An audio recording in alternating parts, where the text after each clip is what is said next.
SG Consultancy Services. Study MBBS in Russia, Philippines, Uzbekistan.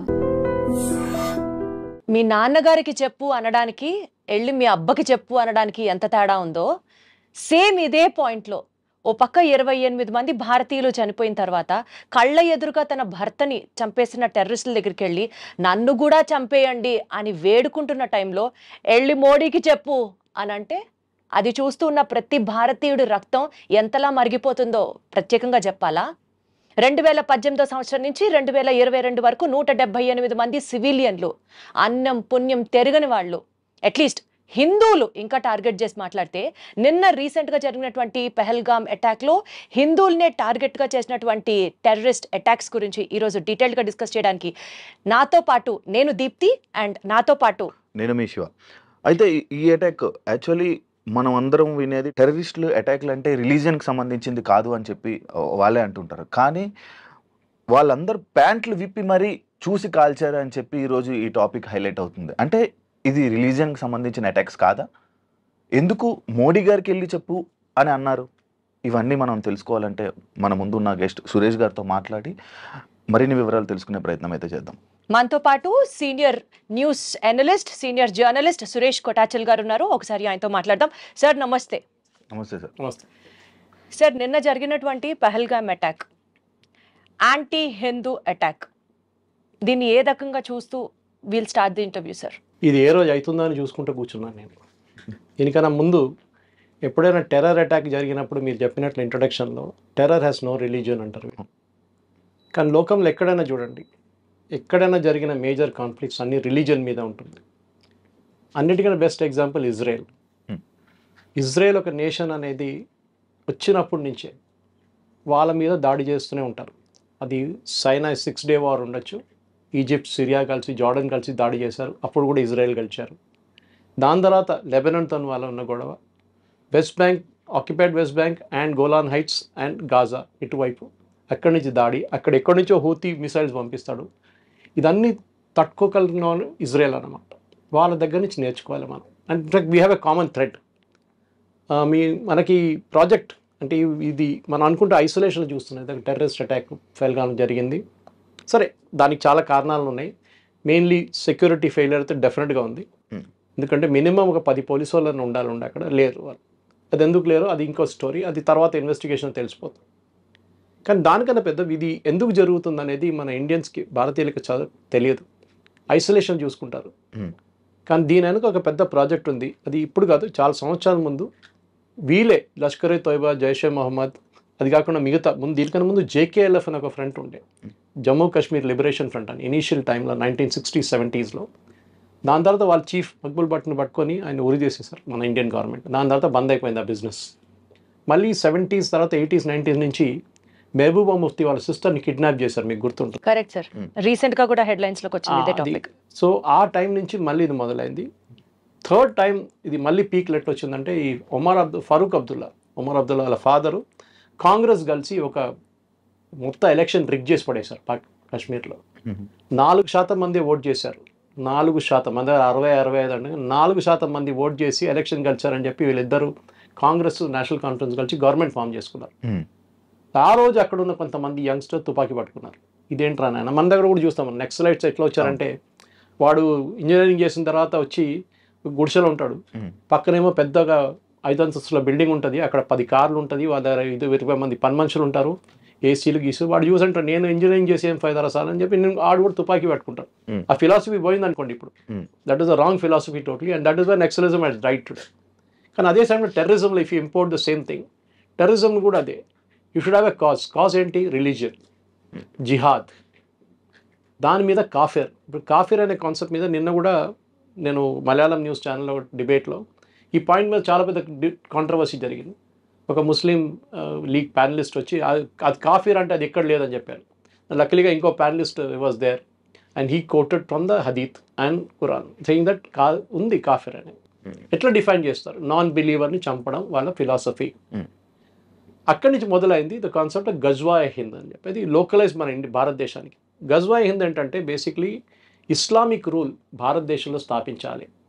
దానికి చేయాల్సిన పనులు ఏంటంటే సో మనం చూసుకుంటూ వస్తున్నాం, నార్త్లో ఉన్న ఒక వైలెన్స్ కానివ్వండి, సౌత్లో నేను వచ్చే కేరళ నుంచి, కేరళలో ఉన్న వైలెన్స్ అది ఇంకో వైపు పిఎఫ్ఐ కానీ దానికన్నా ముందు సిమి ఉండే.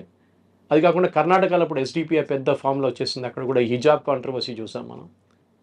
ఇటువైపు కోయంబత్తూరు వైపు మనకు గుర్తుంటుంది, నేను మీడియాలో పనిచేస్తున్న టైంలోనే అద్వానీ గారి ర్యాలీ కన్నా ముందు 54 మంది చనిపోయారు బాంబ్ బ్లాస్ట్ అప్పుడు కోయంబత్తూరులో. We are looking all this at isolation, సపరేట్గా చూస్తున్నాం. కానీ ఇంగ్లీష్లో అంటారు కనెక్ట్ ద డాట్స్ అంటారు. Moment you start connecting the dots మీకు అర్థమైపోతుంది దీని వెనుక ఒక పెద్ద కుట్ర ఉందని. And that is what this, because మనం చూస్తున్న పేల్గాం చూస్తాం. ఇప్పుడు నేను రాసిస్తాను మీకు స్టాంప్ పేపర్ మీద, నెల తర్వాత ఒక్కరు కూడా మాట్లాడరు దీని గురించి. కరెక్ట్. ఇండియాలో పబ్లిక్ మెమరీస్ నోటోరియస్లీ షార్ట్. అదే టైంలో ఇజ్రాయెల్లో నేర్చుకోండి, వాళ్ళ మీద దాడి చేసిన వాళ్ళని సేమ్ సర్కమ్స్టాన్సెస్, మ్యూజిక్ కాన్సర్ట్ నడుస్తున్నప్పుడు వచ్చి దాడి చేశారు, దాన్ని చాలామంది చంపేశారు. దాని తర్వాత కిబుట్స్కి వెళ్ళి అక్కడ చంపారు, దాని తర్వాత ఉన్న చాలామంది కిడ్నాప్ చేసి తీసుకెళ్లారు. కానీ ఇజ్రాయెల్ ఎట్లా కొట్టారు చూడండి, తిప్పి కొట్టారు. They destroyed everybody including the leadership. అది చాలా ఇంపార్టెంట్. భారతదేశం చేయాల్సింది అది. కింద తట్లో ఉన్న వాళ్ళని, టెర్రరిస్ట్ని చంపడం, వాళ్ళని చంపేస్తే ఓకే, దాట్ చాలా ఈజీ. అంటే ఇప్పుడు భారతదేశం ఎవరిని టార్గెట్ చేయాలంటారు సార్ మీరు? Leadership of Lashkar e Taiba, Jaish e Mohammed and other friends. అంటే పాకిస్తానీ మిలిటరీ ఫ్రంట్స్ ని భారతదేశం టార్గెట్ చేయాలి is your question? No, don't target the Pakistani military front. They're two different things. ISI is what is controlling these people. Right. ISI is a part of the establishment, not army. So మనం target చేయాల్సిన ISI మీద కూడా target చేయక్కర్లేదు. వీళ్ళు లీడర్స్ని కొడితే sir. మనం చూస్తున్న పాకిస్తాన్లో మీరు వినుంటారు లాస్ట్ 1 yearలో అన్నోన్ మెన్ వచ్చి ఎవరినో చంపేశాడు, షాప్లో కొట్టేశాడు, మస్జిద్లో కొట్టేశాడు. అక్కడ the resistant front from Pakistan is trying to establish the same thing kad sir, unknown men, local military people, local terrorists. Exactly. This resistant front అనేది they were banned about 10 years ago also. వీళ్ళు ఇట్లనే ఒక దాడి అప్పుడు చేశారు, మనం మర్చిపోయాం దాన్ని. అదే సార్, పాకిస్తాన్ ఈ రెసిస్టెంట్ ఫ్రంట్ పేరు చెప్పే డైవర్ట్ చేస్తుందా అన్నది నా point. Lashkar e Taiba's subsidiary is this resistance. is correct, the resistant front. So resistance front కొట్టడం కాదు, అక్కడ కూర్చున్న వాళ్ళ టెర్రరిస్ట్ లీడర్స్ని కొట్టాలి మనం. దానికోసం వాళ్ళు దాచిపెట్టారు. ఇప్పుడు దావూద్ ఇబ్రాహిం చేశారు, బాంబ్ బ్లాస్ట్ బాంబేలో చేశారు కదా. ఎక్కడున్నాడు దావూద్? ఇప్పుడు ఉన్నాడు కూడా తెలియదు కదా. పాకిస్తానే వాళ్ళకి హైడింగ్ ప్లేస్ ఇచ్చారు వాళ్ళకి. దుబాయ్కి తిరుగుతుండే అప్పుడు ఆ టైం కూడా, అది కూడా లేదు ఇప్పుడు. సో మనకు ఫిలాసఫీ మనం ఎట్లా ఉండాలి, సర్వైవల్గా ఉండాలి. ఒక పిల్లిని తీసుకొని ఒక రూమ్లో వేసి పిల్లిని మీరు కొట్టడానికి ట్రై చేయండి, ఎంత చిన్న పిల్లి అయినా కొంచెం మీరు దగ్గర వెళ్ళగానే మళ్ళీ because they have to survive. అది సర్వైవల్ ఇన్స్టింక్ట్ అంటారు మన ఇంగ్లీష్లో. అది భారతదేశంలో సర్వైవల్ ఇన్స్టింక్ట్ లేదు. We taking our democracy for granted. ఇజ్రాయెల్లో చూడండి, every adult male or female has to serve in the army for 3 years minimum. ఒక డిసిప్లిన్ వచ్చేస్తుంది మీకు. అది కూడా ఒక దాడి జరిగితే ఏం చేయాలని మీకు తెలిసిపోతుంది. కానీ సార్ ఒక చిన్న లాజిక్ ఇక్కడ, India is a populated country of more than 140 crores, 100+ crores, 150 crores దగ్గరగా మనం ఉంటున్న ఈ నేపథ్యంలో భారతదేశంలో మనకి ఇంత జనాభా ఉంచుకొని, ఇంత మ్యాన్ పవర్, ఇంత వార్ఫేర్, ఇంతమందిని ఉంచుకొని we're still going with democracy. Pakistan when compared with Indian population చాలా తక్కువ ఉంటుంది. ఈ నేపథ్యంలో పాకిస్తాన్కి ఏం చూసుకొని ఆ ధైర్యం సార్? ఐఎమ్ టెలింగ్ అగైన్, టెర్రరిజంకి ధైర్యం అక్కర్లేదు. అంటే వెనకాల పాకిస్తాన్ వెనకాల ఎవరుండి సపోర్ట్ చేస్తున్నారు? The whole world wants to know this. Pakistan itself is doing it. వాళ్ళకి ముందు US సపోర్ట్ ఉండే 71 వార్లో మీకు గుర్తుంటుంది, ఇందిరాగాంధీ టైంలో when we are fighting the Bangladeshi and east Pakistan that time. US వాళ్ళకి సపోర్ట్ చేశారు, 7th ఫ్లీట్ పంపించారు, including an aircraft carrier to the bay of Bengal. కానీ దానికన్నా ముందు రష్యన్స్ దూరిపోయారు, సబ్మెరైన్స్ తీసుకొచ్చేసారు. So that war ended there, Bangladesh became independent. మీరు అడిగిన ప్రశ్నకి పాకిస్తాన్ వెంట ఎవరైనా ఉన్నారంటే లేదు. వాళ్ళ entire philosophy of the 2 nation theory, మొన్న వాళ్ళ ఆర్మీ చీఫ్ ఒక టాక్ ఇచ్చారు, మీరు చూసుంటారు వీడియో. 100% సార్, అది జరిగిన 2 నెలలకే ఇంత పెద్ద దాడి జరిగింది. ఎందుకు ద 2 nation థియరీ అనేది అంబేద్కర్ గారు చాలా క్లియర్గా చెప్పారు తప్పెక్కడ జరిగింది అనేది. Why we are facing all this now in his book, if you go back and read Ambedkar's book, he has said 2 nation theory ఎందుకు పెట్టాం. పాకిస్తాన్ అన్నారు మాకొక, అంటే పాకిస్తాన్ అని కాదు, Muslim said we want a nation, so we gave them a nation. మీరు వెళ్ళండి రా బాబు అక్కడ ఉండండి అని చెప్పేసి. కానీ వెళ్ళారా? వెళ్ళలేదు, ఇక్కడ ఉండిపోయారు 40% population. Ambedkar said that is the mistake we made. Total transfer of population జరగలేదు.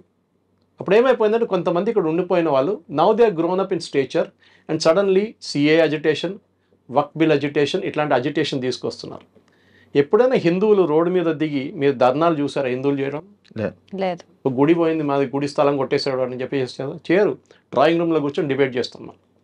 వాడి గురించి వీరి గురించి మోదీ గారిని తిడతారు, వాడిని తిడతారు, వీడిని తిడతారు. కానీ రోడ్ మీద వెళ్ళి ఒక ధర్నా చేయను రా నాయన అంటే నేను చేయను.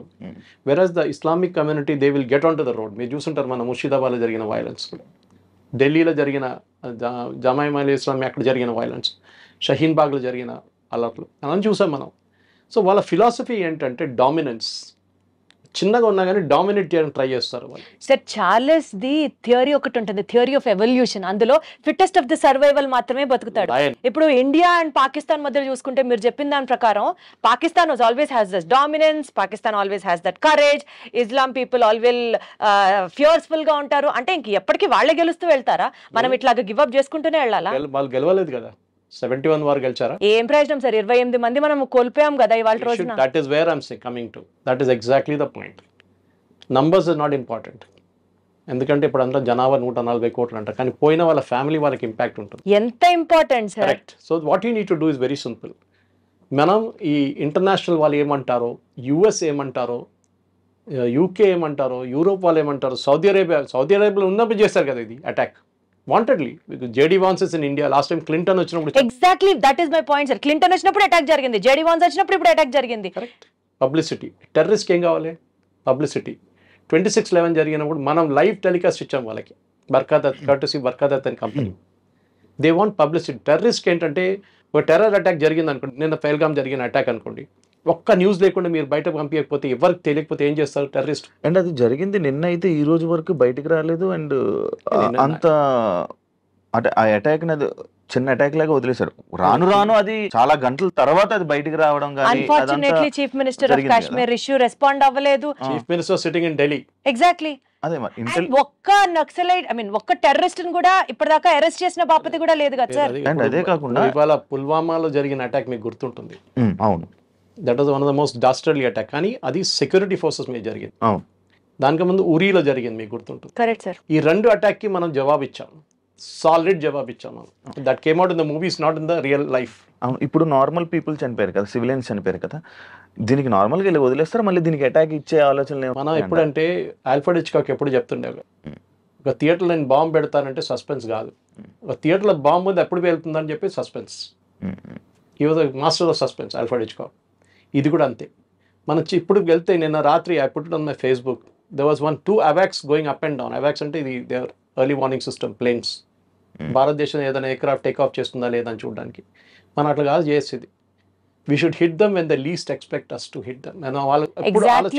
Exactly. That is what we need to do. మనం ఇప్పుడు వెళ్ళి కోపంలో వెళ్ళి కొట్టడం కాదు.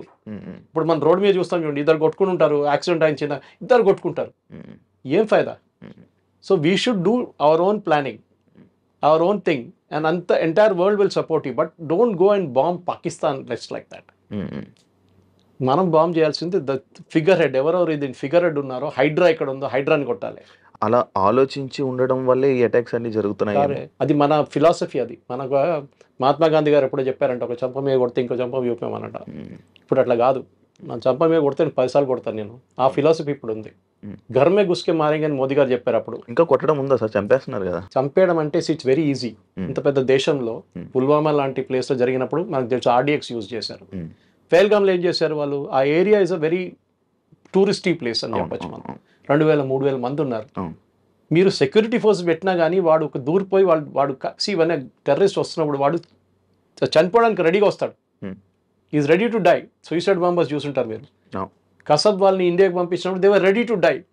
వాళ్ళు తెలుసు రిటర్న్ వెళ్ళే రూట్ లేదని చెప్పి వాళ్ళని బ్రెయిన్ వాష్ చేసి, ఇస్లాం థ్రెట్లో ఉంది, వీళ్ళు హిందువులు వచ్చి మొత్తం ఇస్లాంని ధ్వంసం చేస్తున్నారు, నువ్వు చేయాల్సిందే ఇదే పట్టుకొని నీకు ₹1 ఇస్తున్నాను, మీ ఫ్యామిలీని మేము చూసుకుంటా అంటే that fellow will get in to that mood. This is what Israel also faced, suicide bombers. వాళ్ళని తట్టుకోలేము మనం. ఆఫ్ఘనిస్తాన్లో చూసాం మనం. So the problem is to do with the religion. మీరు కాఫీర్లు చెప్పే వాళ్ళు కాఫీర్లు చంపాలని చెప్తున్నారు. మీరు చూసారు, నీరే చెప్పారు ఇప్పుడు. నిజంగా రిలీజియన్ ని ప్రేమించే వాడికి అర్థమైతే చెప్తాం సార్. ఇట్లాంటి మతోన్మాదం చేసే వాళ్ళకి మీ రిలీజియన్ లో ఇది రాసి లేదురా అన్న వాడికి అర్థం కావట్లేదు కదా. 370 తీసినప్పుడు మీకు అందరు గుర్తుంటుంది. 370 తీసినప్పుడు అందరు పండుగ చేసుకున్నారు. 370 తీసేశారు. 370 తీసారు. I was involved with one of the teams working on finding out the bill ఎక్కడ ఉందనేది. 370 కాదు problem. There was a bill called 35A. It was actually an ordinance. Jawaharlal Nehru చేసిన అన్నిటికంటే పెద్ద కుట్ర అది. ఈ 35A ఆర్డినెన్స్ మీకు తెలుసు, రాజేంద్ర ప్రసాద్ గారు సైన్ చేశారు. అడిగారు నెహ్రూ దగ్గర, దీన్ని బిల్గా కన్వర్ట్ చేయాలి, విత్ ఇన్ 6 months ల్యాప్స్ అయిపోతుంది ఆర్డినెన్స్. ఆ ల్యాప్స్ అయిన ఆర్డినెన్స్ పెట్టుకొని ఇప్పుడు దాకా మొన్న దాకా నడిపించారు. దాంట్లో one of the most crucial scenes as a lady I'm telling you, ఒక అమ్మాయి, కాశ్మీరీ అమ్మాయి ఒక ఇండియన్ సిటిజన్ని పెళ్లి చేసుకుంటే she will lose all our property, వాళ్ళ ఫాదర్ సైడ్ నుంచి మదర్ సైడ్ నుంచి. బట్ అదే అమ్మాయి పాకిస్తాన్ నుంచి ఒకటి పెళ్లి చేసుకుంటే she will retain all the property. ఇది 35A ఉన్నది. ఇంకో చాలా ఉన్నాయి దాంట్లో అట్లాంటిది. మీ ప్రాపర్టీ కొనలేరు మీరు అక్కడ. As an Indian you cannot by property. మొన్న కూడా ఈ అటాక్ జరిగిన దానికన్నా ముందు January 9th అనుకుంటాను, దేవద రౌఫ్ అని చెప్పి ఒక మినిస్టర్ ఉన్నారు క్యాబినెట్లో, Omar Abdullah cabinet. He made a statement, ఈ టూరిస్టులు వచ్చి మా కల్చర్ని మొత్తం మార్చేస్తున్నారని. అంటే వాళ్ళకి ఏంటంటే బుర్కా వేసుకొని నడవాలి, అక్కడేమో అమ్మాయిలు పాసిబిలీ షార్ట్స్ వేసుకొని టీషర్ట్స్ వేసుకొని తిరుగుతున్నారేమో లాల్ చౌక్లో అక్కడ ఇక్కడ ఫెయిల్గామ్ లాంటి ప్లేసెస్. వీళ్ళు మార్చేస్తున్నారు, మా కల్చర్ని మార్చేస్తున్నారని చెప్పి. వాళ్ళకి భయం అంటే వాళ్ళ అమ్మాయిలు కూడా దాన్ని రేపు రిప్లికేట్ చేస్తారని భయం వాళ్ళకి. ఇప్పుడు దాకా ఇంట్లో దాచిపెట్టుకున్నారు వాళ్ళు. That statement has lot to do with ఈ టెర్రరిస్ట్ అటాక్ అని.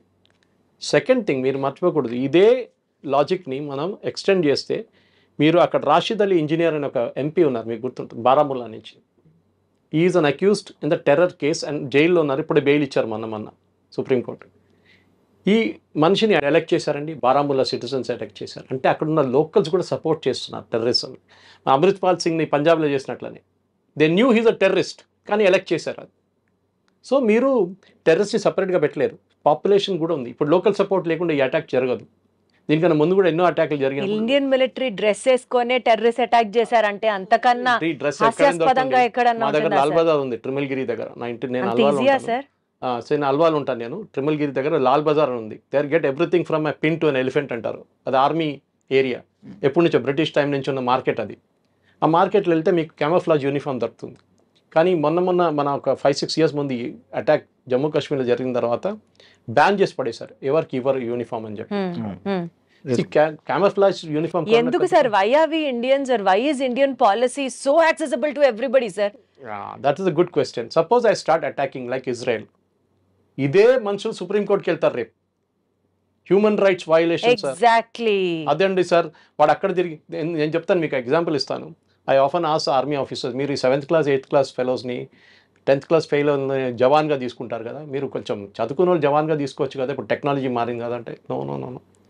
PhD అని జవాన్గా తీసుకుంటే వాడు రేపు బ్యాటిల్ ఫీల్డ్లో ఉంటే వాడు గొట్రా అని చెప్పగానే వాడు మీరు ఫైర్ చేయాలంటే సార్ వాడు అట్లా తిరిగి నిలబడి ఉన్నాడు సార్, మనం కరెక్ట్ కాదు కదా, మనం ఆపోజిట్ చూస్తేనే ఫైర్ చేయాలి కదా సార్. మనం లాజిక్ ఇస్తాడు, ఫైర్ ఎందుకు చేయకూడదు, దాని లోపల వాడు ఫైర్ చేస్తాడు చచ్చిపోతాడు. 7th class వాడు అట్లా కాదు, వాడు దగ్గర ఫైర్ చేయాలంటే ఫైర్ చేస్తాడు అంతే, కథ. ఈ won't think twice. Ignorance is a bliss sometimes, sir. Sometimes. Good. But see, the policy is very simple. We are not a nation which is aggressive. అది మన ప్రాబ్లం. అది అక్కడే వస్తాను సార్ ప్రాబ్లం అంతా. ఈ Mahatma Gandhi sir we are not aggressive అన్న point కి అడుగుతాను సార్ మిమ్మల్ని.